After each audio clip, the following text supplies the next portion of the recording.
Okay. My name is Beth McPherson Thompson, and Robert calls me Elizabeth because that was a trigger for me. When I was a little girl, if I was called Elizabeth Ann, I knew I was in deep shit, and you run for cover. I have to tell you, Robert, that last night someone asked me my name, and I told them I was Elizabeth. Matter of fact, I was Queen Elizabeth. So it's not so much a trigger anymore. Okay, my history.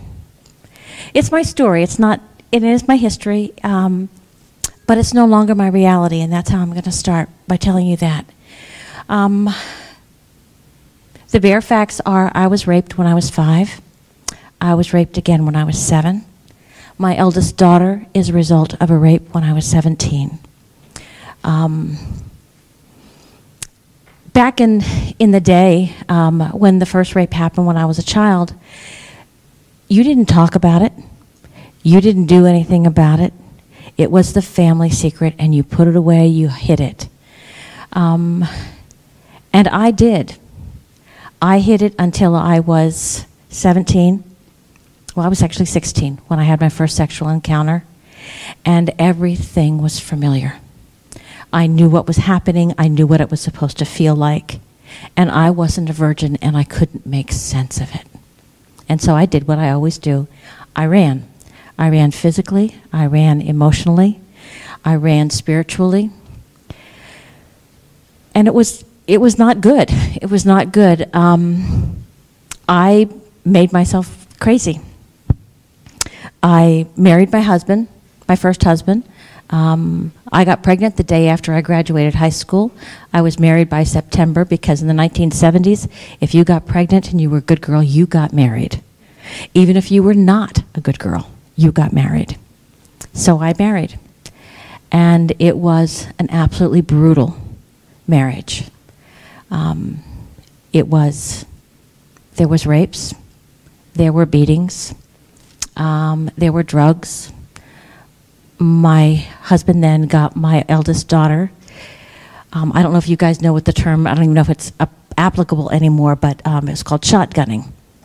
He'd be smoking marijuana, and what he would do is he would cover her face and nose and blow the smoke into her so that she would have to inhale it, and he would get her high. And this enabled her to not be a bother to him when I was working. That resulted in we had a lot of friends that came by the house. Everybody did drugs but me. I tried them. I didn't like them. They made me paranoid. They made me scared. They took away every bit of reality that I understood. But I made a bet with him. I made a deal. He said if I tried it 3 times and I still felt it strongly, he'd quit. Well, we all know they lie. So that didn't happen. Our marriage finally ended when we went out one night and came home, and on the table were warrants for our arrest. The babysitter knew where his stash was. Her mom came in, found her and her girlfriends high, sent her home, called the police. We came home at midnight, and there were warrants for my arrest, my husband's arrest, and my daughter was gone. Children's Services had taken her. I was terrified. I was angry. My husband sat on a couch and rocked with his head in his hands, going, "What the fuck am I going to do? I've been busted." And at that moment, I knew, okay, this is done. I don't need this guy anymore. I can't make it work. I don't want to make it work. The only thing that drugs did was make the sex acceptable. I spent hours trying to contact which police agency left the warrants on my table. And let me tell you, DJs don't like to be gotten awake at 4 o'clock in the morning. It makes them really pissy. We went to the jail station, and the DJ showed up. He set our bail. I just figured out why I like to work with prisoners. I was terrified through that process. I had no idea what to expect. I'd never done anything like that. I didn't know what it meant. They set my husband's bail at $5,000. My bail was set at $1. And they asked my husband to sign as my surety. And he jumped out of his chair and he said, "I'm not putting my fucking name on anything. Let her go to jail." The arresting officer stepped forward and signed as my surety so that I could leave. As he took us back home in the cruiser, and I kept asking, "Where's my daughter? Please tell me." He did tell me how I could get a hold of Children's Services, and I did get my daughter back. But it was terrible. I've got to tell you guys this yesterday. This happened on Mother's Day, by the way. My eldest daughter is now 43, and she is a beautiful woman. She is a fantastic mother. She's also my best friend. And I'm very proud of all 3 of my children. I married my second husband. I met him about 6 or 8 weeks after I left my first husband. Had no idea what the idea of healing from a relationship was. All I knew was that he represented everything that my ex was not. He didn't do drugs. He was older. He had a job. He seemed responsible. He passed the test that I gave him. Number 1, would he ever hit a woman? Never would he ever hit a woman. Number 2, I was a package deal. Could he accept my daughter? Not only could he accept my daughter, but he wanted to adopt her. And number 3, he did not do drugs. What I found out was he didn't do drugs, but he did alcohol really, really, really well. And we went through a 26-year relationship where I was routinely beaten and raped, where I was accused of cheating. I was locked out of the house. I was nailed in a bathroom and left there for, I don't even know how long it was, but it was terrifying. And this was the norm. For me, this was the norm. I grew up in a family that there were 2 emotions, rage or absolutely nothing. So the idea that somebody would hit me and that would be okay was okay in my world at that point. Up to that point, I hadn't had any real concrete memories of the sexual abuse that I went through. How did you say it? Premature sexual education. Other than the fact that I knew that I wasn't a virgin, but I couldn't put any details to it. I spent from the time that I was probably 20 until I was in my late 40s, believing that I was totally crazy and totally nuts. I was hospitalized and institutionalized 3 times. I had 3 suicide attempts. And my suicide attempts were not emotional decisions. They were logical consequences of my life. It wasn't that I wanted attention. It wasn't that I was screaming for help, at least not in the way that I understood it at the time. It was a very cold, very logical decision that I made. The first time that I attempted suicide, my mom came down after a 2-hour fight with my husband to watch my eldest daughter. And as he was carrying me out to the car, she looked at me and she goes, "I hope you die, you goddamn little bitch." And I remember going like this and going, "I'm working on it, Mama." That first time I was in the hospital for about 2.5 weeks. I left the hospital on the 11th of February, and I married my husband 2 days later because he said that would fix me. And I believed him.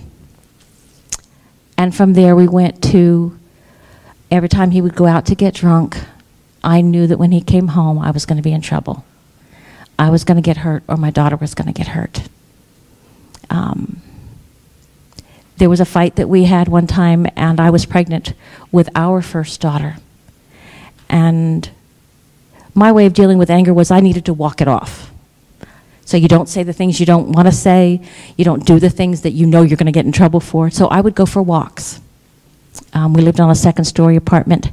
I got down to the 1st floor, and I heard him calling my name, and I turned around. And he had my 4-year-old daughter holding her by the hands over the balcony railing. And he said, if you don't get your ass back into this house, I'll drop this little bitch. So, of course, I went back in. And I believed that that's how I had to live. Unfortunately, I didn't know how to do that. So I kept getting crazier and crazier, or believing that I was crazier and crazier. The longest time that I was in an institution, I was in for 14 weeks. And what I did come out of that with was that I really wasn't crazy, because I really saw crazy. I knew I was messed up. I knew my life didn't make sense. I had a phenomenal physician who looked at me on the day that I was discharged and said, if you don't remember anything else, Beth, remember this. The wrong person is looking for help. You are not crazy. And I've held on to that. Even with subsequent suicide attempts, I held on to the fact that I still wasn't crazy. Into my 40s, I knew I needed to deal with something. There was something going on. There was a secret there that I had to find. So I was back in therapy again. I have spent so much money on therapy, so much money on hospitalization, so much money on drugs to try and be normal, to make my life make sense. And I had hypnotherapy. And the hypnotherapy allowed me to maybe not get all the details of the rapes, but to understand that they were real. They actually happened. And at that time, that was enough. It meant that it was real. I didn't make it up. I wasn't being crazy. I wasn't daddy's little girl looking for attention. It was real. I fast forward to just about a year ago. No, 6 months ago. And I had a crossfire session with Deirdre and Jonah, whom I love dearly, thank you. And in that session, they had the courage to take me places that I didn't know existed. They brought back the memories of what actually happened. So it wasn't just this vague, nebulous, okay, I had a weird uncle, okay, the babysitter's brother was a jerk. They were real. I knew what happened, I knew how it happened. And they took me through each part and piece, and they let it go. Everything from the pressure beside me on the bed, to having him take his penis and rub it over my face. They were courageous beyond belief. And their courage allowed me to finally feel it, to finally relive it for the very, very last time. And I can honestly tell you that it is no longer my story. It's a story. That's all it is. It's just a story. And guys, your memories can be that. They can be a story that is read, that you can talk about, but it doesn't drive what you do, what you say, the people that you pick in your life. In fact, it opens up your life to something that you never dreamt in your wildest dreams that it could be. I am a FasterEFT practitioner. I love what I do. At home, I work and I volunteer at a rape and abuse crisis center. And I also go into the local jail and I work with those inmates. When Robert talks about two things that don't make sense and they come together and they make a behavior, a belief, I never put together until just as I was talking here why it was so important for me to go into a jail and work with the inmates there. I just kept saying, they need help. I can give them something they don't have. I can empower them in a way that no one else can take it from them. Having been what people call a victim, and then other people call a survivor, I don't use either of those terms to describe myself now. When I talk about me and I describe my life, I say that I have an amazing, wonderful life. That everything I have lived through, everything that I have experienced, has taught me and brought me to this moment.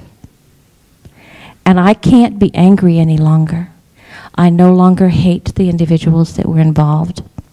I no longer hate either of my exes or my abusers, because I'm neither a victim nor a survivor.